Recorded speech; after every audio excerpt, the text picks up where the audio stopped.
Welcome back, everyone. It's Eric from Rare Candy here. Today we are back with another Rebel Clash deck profile, continuing our coverage of the new set. And today we're going to be taking a look at Dragapult. Not Dragapult VMAX. You heard right, just Dragapult. There is a non-Pokemon VMAX form of Dragapult in the set. Actually, it's kind of similar to the VMAX one, but it definitely has some pros and cons of its own as well to go with it. And this is the same list too that was featured in our recent testing rounds video. So if you guys do want to see how this deck looks in action, I'll have a link down below in the description for you to check it out. And one more quick plug too, our patrons over at patreon.com/rarecandytcg actually had early access to this deck list like a week before this profile even went up. So go check us out over there if you guys want to get some cool early content and help support the channel. But let's go over the actual deck itself. So up first, we have 4 copies of Dreepy. So like I said, this is not the VMAX. We are playing just a normal Stage 2 Dragapult here. Dreepy is nothing too special, really. It's just to help us get into our Dragapults that we have. But up next from there, we do have 2 copies of Dracloak as well. Nothing too special about this one. Its first attack is kind of okay for a colorless. You search your deck for a Dreepy, put it on your bench. So it's honestly not bad, but it's on a stage 1. You really don't want to leave your stage 1 in the active spot just because it's probably going to get knocked out. But it is something to point out just in case you do want to fall back on it and get another basic into play.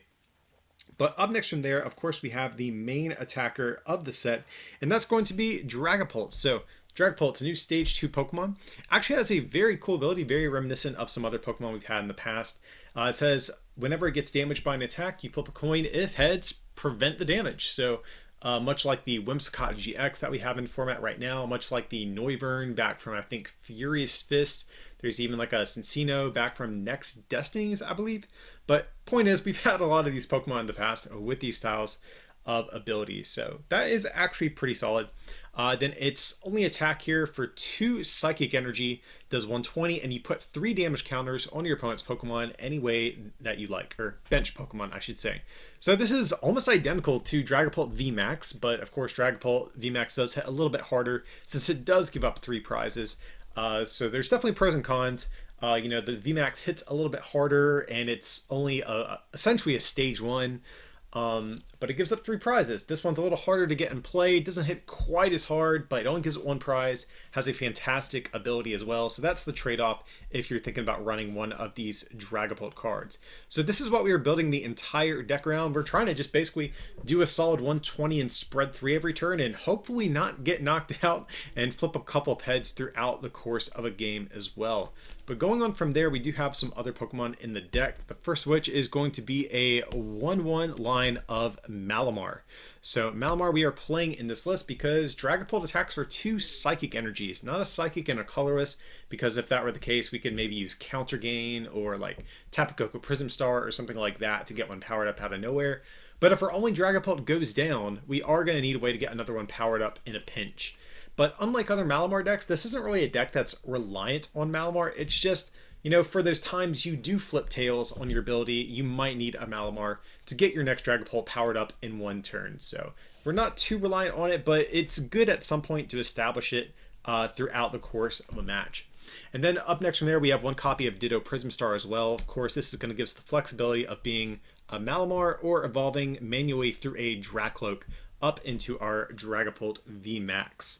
So up next from there, though, we do have 3 copies of Jirachi, pretty much a staple in most decks in the format right now. Of course, just using it for that Stellar Wish ability.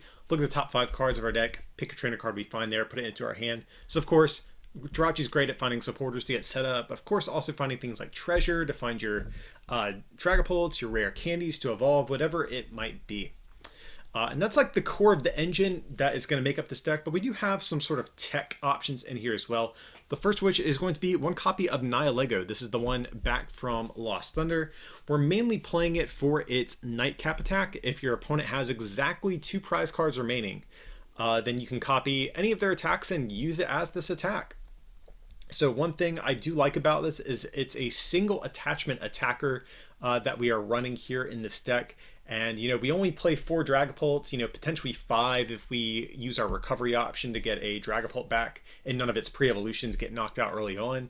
So this is effectively like a 6th attacker and sometimes can give you a big one-hit KO option out of nowhere. Dragapult's, really only going to be two-shotting things a lot of the time since it's only hitting for 120. But if you're going up against something that is a little bit heavier hitting that can just take a huge one-hit knockout, Nightcap can actually enable you to do the same thing and only give up a single prize in the process. So this is just a nice little surprise backup attacker that we are running. Next up from there, though, we have one copy of Mew to round out the Pokemon. So we're playing Mew here mainly for its bench barrier ability. It's going to prevent bench damage done to our Pokemon. So this is nice because Dragapult, your opponent is going to be forced to attempt to deal with this. And if, they might not want to. They might want to just snipe your bench with something like a Tagbolt GX or a Venom Shot, just to name a few examples, and just kind of play around your ability and kind of ignore your Dragapults. Mew takes that option away from them. Psi Power surprisingly is decent sometimes as well. Just for a single energy, you spread 3 damage counters any way that you like. So every now and again, this can set up some math for you, or maybe pick up off a Pokemon that is waiting to be knocked out, but mainly more so for the bench barrier ability. So that's going to be the entire Pokemon line, guys. Going on to our trainer cards, we do have 4 copies of Cynthia up first. Probably the best draw supporter we have for Stage 2 decks in particular. Just a nice consistent shuffle and draw 6. But up next from there, we do have 4 copies of Marnie as well. I'm not really a big fan whatsoever of Research in Stage 2 decks. There's so many moving pieces. I feel like you just most of the time can't afford to dump your hand. Marnie is also pretty nice too. So both players shuffle their hands, put them at the bottom of their deck. You get 5, your opponent gets 4. We don't play Reset Stamp in this list. Frankly, we just don't have the space. So Marnie is another way we can disrupt our opponent's hand size. And also, it's a powerful enough draw supporter to be able to help us get set up as well. Up next from there, we have 2 copies of Rosa, one of my favorite cards actually in the entire format for One Prize decks. Absolutely love Rosa. Much like with the old teammates, it only works if one of your Pokemon was knocked out during your opponent's last turn, but you get search your deck for a basic energy, a Pokemon, and a trainer card, put it into your hand. So that means you can grab Psychic Energy, Dragapult, Rare Candy, and get your entire evolution line set up, ready to go. Or whatever else you might need. But that's just kind of a popular sort of combo that you might find yourself grabbing with this. So Rosa, absolutely fantastic card. One of my favorite cards in the format, like I said, for these sorts of Stage 2 decks. And then up next from there, to round out our supporters, we have 2 copies of Boss's Orders as well, just to choose what we want to take knockouts on.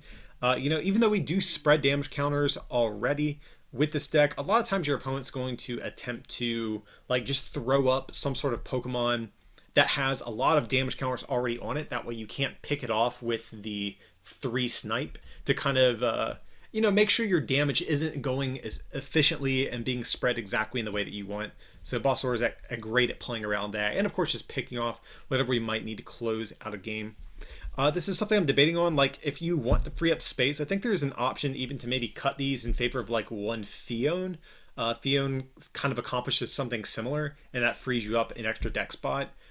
Just because a lot of the time you're going to be reliant on a draw search supporter to get your next attacker set up. So Boss Orders, it's a little bit harder to use than some of the other decks, but it's still such a powerful new card from Rebel Clash. Just being able to switch your opponent's active with one of their bench Pokemon that, I think every deck has to consider playing it. And then up next from there, we have 1 copy of Viridian Forest. That's going to be our only stadium card in the deck. And so Viridian, you discard a card from hand, search your deck for a basic energy. We don't run too many energy in this deck, so being able to find one whenever we need it can be nice. And this also gives us a energy target off of Stellar Wish. Stellar Wish can search out Pokemon via search cards, can search out supporters. The only thing it can't search out is going to be energy. So Viridian gives us a target for that. And we don't have another stadium we're playing, so this is probably the next best thing. Going on from there, though, getting into our item cards, we do have 4 copies of Rare Candy in the deck, of course. This is going to allow us to skip those Dracloaks, go straight into our Dragapults, and get our stage 2s out as quick as possible. Up next from there, we do have 4 copies of Mysterious Treasure. Definitely one of the best search cards we have right now. You discard a card from your hand, and you get a Dragon or Psychic type Pokemon from your deck. So not only will this grab our Dreepies, our Inkay, our Tech Attackers, but of course it can get our evolutions, unlike Quick Ball. So it can even get Dracloak and our Dragapult, of course. But even despite that, we are still playing 4 copies of Quick Ball in the deck as well. Quick Ball is just so great at getting out those basic Pokemon. Same thing, just discard a card from your hand, then get a basic out of your deck. Up next from there, we do have 3 copies of Spell Tag in the deck. Another card that just pairs very nicely with this. And this is actually one thing I do like about this Dragapult over Dragapult VMAX. Dragapult VMAX really can't effectively make use of Spell Tag just because, like, you are only going to allow 2 Dragapult VMAXs to get knocked out. And if your second one gets knocked out, the second Spell Tag you activate barely even matters. So this Dragapult actually can make much better use of this card. So of course it's a tool card, and whenever the Psychic Pokemon it's attached to gets knocked out, you get to spread 4 damage counters any way that you like. So another way to sort of compound our damage output a little bit more. Up next from there, we have 1 copy of Lana's Fishing Rod in the deck. So this is going to be our recovery option we are opting for. You get to shuffle 1 Pokemon and 1 Pokemon tool card from discard back in your deck. So the reason I went for this over something like Ordinary Rod is because I couldn't find room to max out our 4 spell tags. So as a result, I wanted a way to at least recycle our spell tags back into the deck. So that's why I'm opting for the Lana's Fishing Rod. I do think Ordinary Rod is also perfectly fine if you want to do that as well. Ordinary Rod definitely gives you some more flexibility if some of your Pokemon go down a little bit early in the game and you're struggling to get set up. So Ordinary Rod is definitely the better recovery option for Pokemon, but being able to get back your tool cards, I think it's something that is nice. That's what I'm opting for, but feel free to change that if you do prefer Ordinary Rod in your deck. Up next from there, we do have 2 copies of Skateboard. Of course, this is going to allow our Jirachis to retreat for free and retreat through sleep as well. But then from there, we do have 2 copies of Switch in addition to that, just because sometimes we don't want an Skateboard down on a Dreepy as an example. So we might want to switch and just retreat via that sort of method instead. That's going to be all of the trainer cards. Going into the energy, we don't have too much, but it looks kind of similar to what the Dragapult VMAX decks look like. We are playing the 4 copies of Horror Psychic Energy in the deck. Of course, that's going to be that new special energy we're getting out of Rebel Clash. It's a Psychic Energy, and whenever the Psychic Pokemon it's attached to gets damaged, the attacking Pokemon takes 2 damage counters in the process. So again, with Horror Psychic Energy, Spell Tag, Dragapult, we have plenty of ways at getting additional damage counters into play. And then up next from there, we have a couple of basic Psychic Energies. We have 3, 5 in total to round out the list. So, I mean, overall, it actually does look very similar to Dragapult VMAX and those sort of decks. But of course, this is a little bit different. Like I said, I kind of illustrated some of the pros and cons already. You have much more HP. With Dragapult VMAX, you do more damage, and you're easier to get set up. But of course, the upside to the Baby Dragapult, you can abuse Spell Tag, you only give up 1 prize as well, and you have a great ability. So definitely some consideration for this. You know, if I have to be honest though, I think Dragapult VMAX is probably the better out of the 2. But this deck's actually been surprisingly decent. This was a card I actually rated pretty low in our set review. But after getting in some games with it, if you even just get like 1 heads or even like 2 heads per game with Dragapult, sometimes that's enough in and of itself to just completely turn the game in your favor. It basically reads plus another 150 damage on your opponent's field whenever you flip heads, which is pretty nice. But anyways, guys, hope you did enjoy this deck profile today. Of course, stay tuned to the channel. We have plenty more Rebel Clash content coming up over the next several weeks. And comment down below, too. What do you guys think about this Dragapult deck? You know, like I said, I think Dragapult VMAX is probably a little bit better, but do you think this Dragapult also has some potential to shine in the game? Definitely sound off below in the comments. Let us know what you think about this deck and this list, too. And also, too, consider supporting this channel as well by becoming a patron over at patreon.com/rarecandytcg. or by picking up some merch at rarecandytcg.com. It would mean a lot.